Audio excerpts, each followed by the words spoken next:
Assalomu alaykum kanalimiz a'zolari. Bu safargi videomiz ikkitalik proxodnoy vyuglyatorni qanday o'rnatish haqida bo'ladi.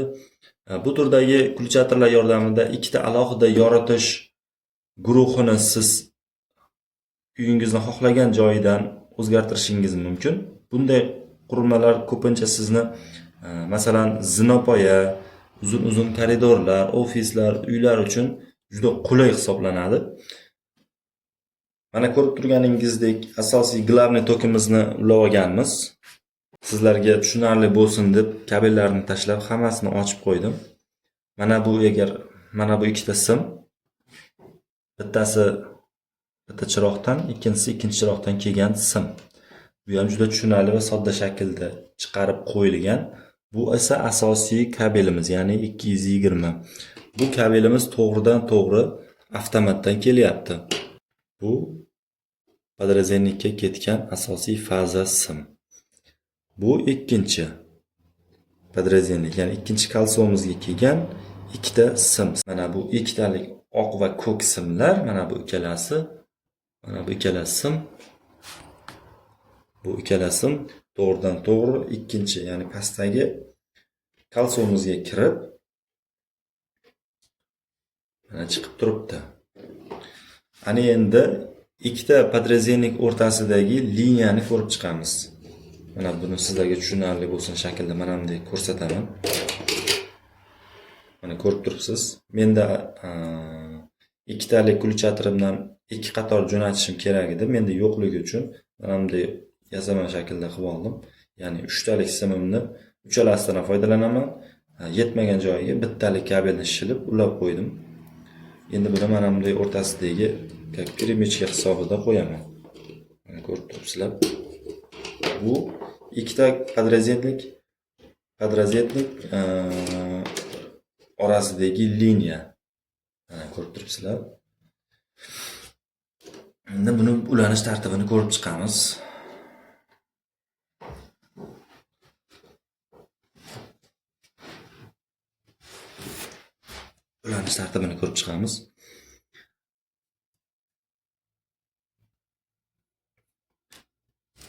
Avvalambor korobkani montajini qilamiz.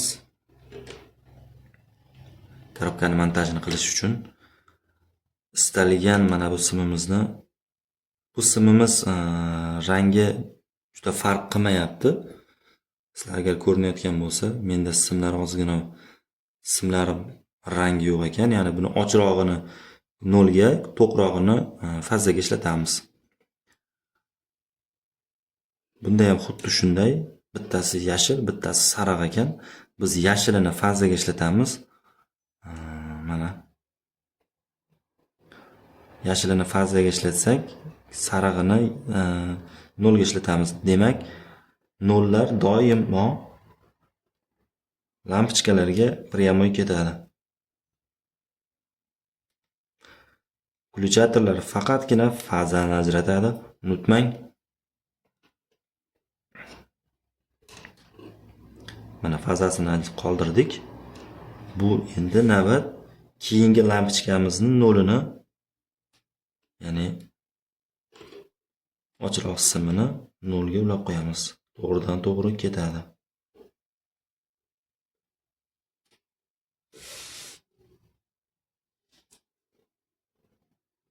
Mana ko'rib turibsiz. 0 larini 0 ga ulab oldik. Faqatgina lampochkalarda faza simlari qoldi. Endi glavniy tokimizdan kelgan faza qolyapti. Bu faza turib turadi. Endi vyuglyatorimiizdan kelgan asosiy faza tokni asosiy kelgan 220 fazaga ulaymiz.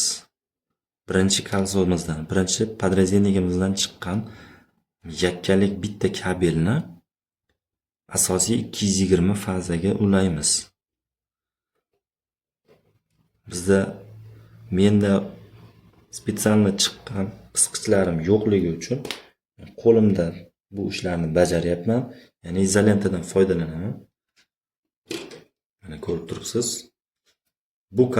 Bu podrazyenlikdan chiqqan bitta yakkalik kabelni asosiy 220 fazaga uladim. Yana ko'rib turibsizlar. Bundan chiqqan asosiy faza chiqdi bundan. Bundan ya'ni 220 kelgan asosiy fazamni bu birinchi podrazdeleniyaga kelgan kabelimga uladim. Ana endi ikkinchi kalsiumdan chiqqan ikkita kabelni lampochkadan kelgan ikkita faza simga, ya'ni bunda faza yo'q, faqat faza ulanishi uchun tashab qo'ygan simimga bittalab ulab chiqaman. Buni farqi yo'q, qaysini ulamoqchi bo'lsangiz. Ko'rib turibsiz? Yaxshi ko'rinyaptimi? Mana. Bunisini esa xohlagan bittamizga ulaymiz. Mana ko'rib turibsizlar, juda murakkab emas. Qo'ldan kelgancha, imkoni boricha sizlarga tushunarli shaklda gapiryapman, tushuntiryapman. Mana ko'rib turibsizlar. Asosiy 220 fazani, mana asosiy 0 faza keldi. 0'ini lampochkalarning 0'iga to'g'ridan to'g'ri uladik. Fazasini esa birinchi podrazdelnigimizdan chiqqan faza uchun tashlangan bir donalik kabelga asosiy 220 tokimizni uladik. Ana endi keyingi ishimiz, keyingi kalsiy uchun tashlangan ikkita kabelimizga lampochkadan chiqqan faza uchun tashlangan ikkita bittadan simiga uladik. Mana ko'rib turibsizlar, juda sodda. Mana bundan chiqdi. Buni ikkalasini bittadan simiga bittadan ulandi. Ana endi keyingi ishimiz. Endi navbatdagi ishimiz podrazdelniklarni ichini ochib olamiz. Ochish uchun bunday malyarni pichoqdan foydalanamiz ehtiyotkorlik bilan. Vesta kompaniyasining proxodnoy vyuklyatorlari. Mana ko'rib turibsizlar. Ikkisini ham ochib olamiz.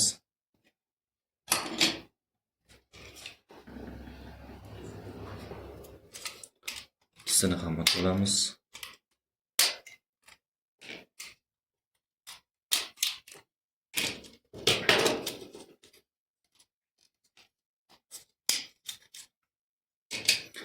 Mana orqasiga yozmagan bo'lsa ham ichki plata sxemasini ko'rishingiz mumkin. Juda sodda. Mana o'rtadagisi bilan bu qator mana ichini ko'rishingiz mumkin. Ana endi buni tartibini, ulash tartibini ko'rib chiqamiz. Avvalambor biz boshlashimiz kerak. Ma'lum bir firmalarnikida o'zini strelkalari belgilangan. Bu kompaniyanikida yo'q ekan. Shuning uchun standart shaklda ulashga harakat qilaman. Avvalambor o'rta qator liniya asosiy faza uchun bo'ladi standartlar bo'yicha. Endi men buni yechaman. O'rta qatorini yechdim, oralamiz. Chunki men bu yerga perimetrga qilishim kerak. Ko'rib turibsizlar, birgalikda o'rta juftlikni qatiryapmiz.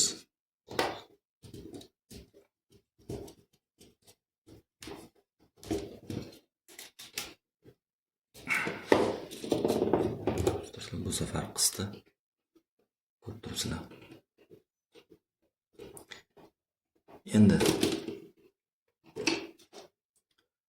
Endigi navbatdagi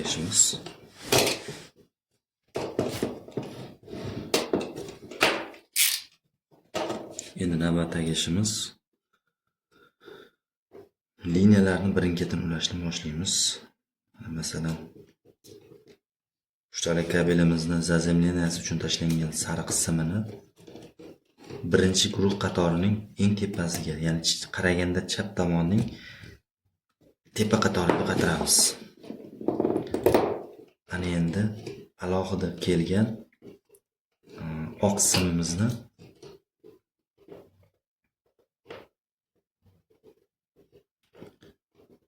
pastki qaraganda, chap tomonning qaraganda pastki qatoriga mana ko'rib turibsizlar, qatiramiz.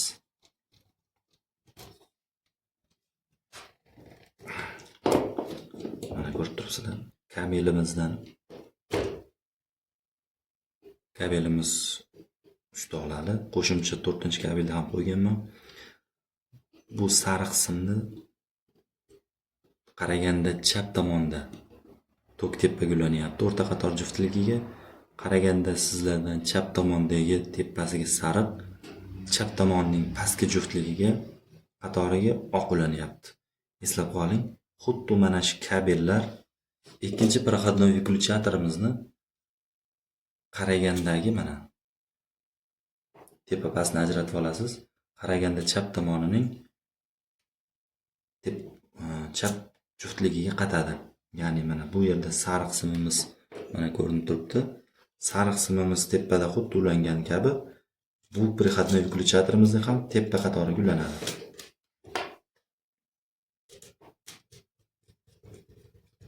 Ko'rib turibsizlar?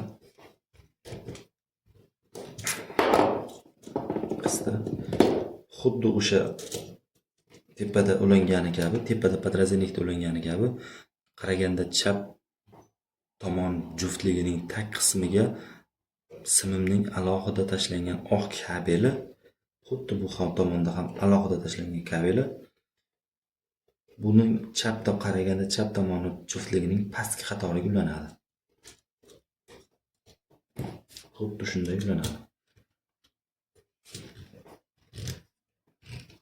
Ko'rib turibsizlar? Ketma-ketlik.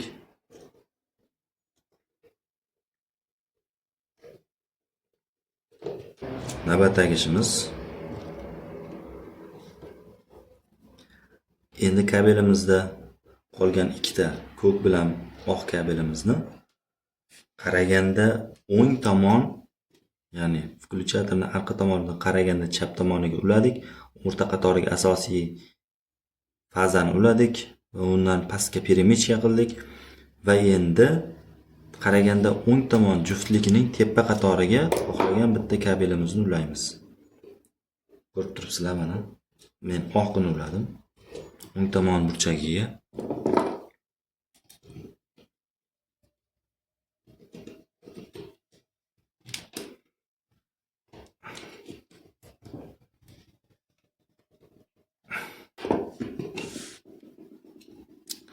Ko'rib turibsizlar mana. Endi esa ko'kini qaraganda o'ng tomon juftligining pastki qatoriga qatiraman.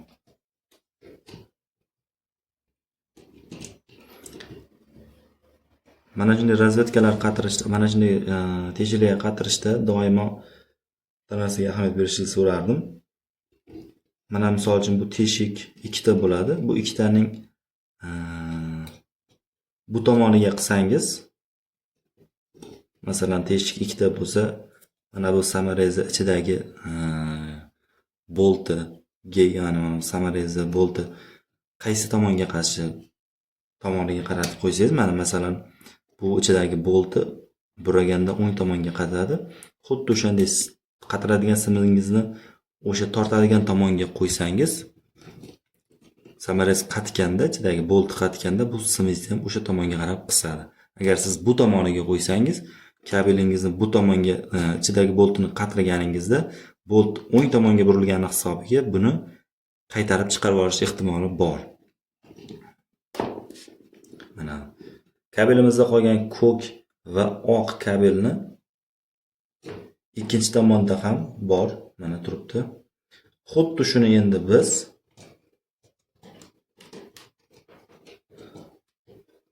oqini tepaga ulagan ekanmiz. Demak, oqini tepaga, pastda ham oqini tepaga ulaymiz. Mana ko'rinyapti. Xuddi o'shanday bunda ham oqini tepaga ulaymiz. Mana ko'rib turganingizdek, ichidagi bolt qaysi tomonga qatsa, o'sha teshikka qatirsangiz, simingizni tortib kirib ketishi osonroq bo'ladi. Mana qatdi bu. Endi pastki qatoridagi o'sha o'ng tomonning pastki qatoriga ko'k tulaymiz. Mana ko'rib turibsizlar.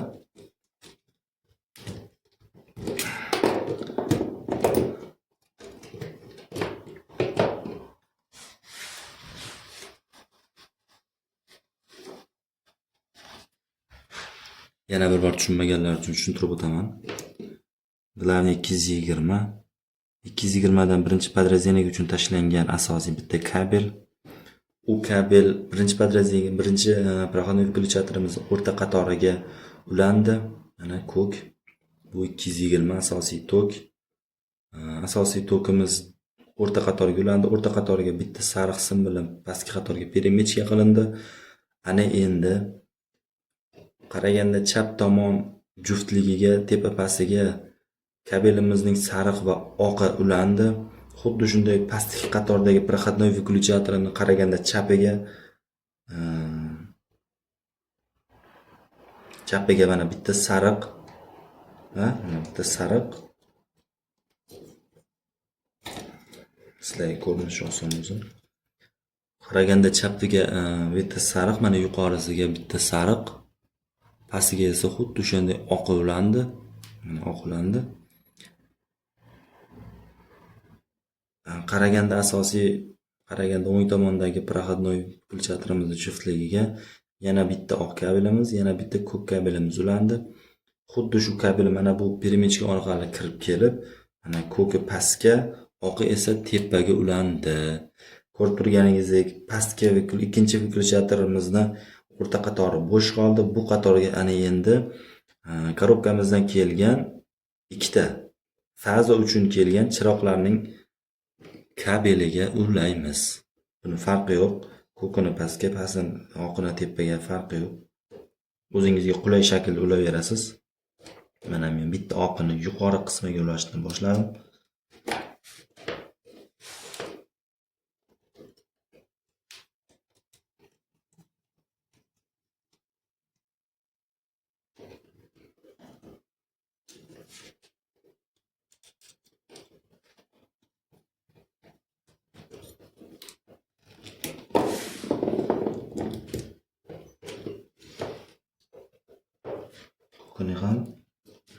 Ko'kini esa tepaga ulashga harakat qiling. Ko'kini tepaga ulayman.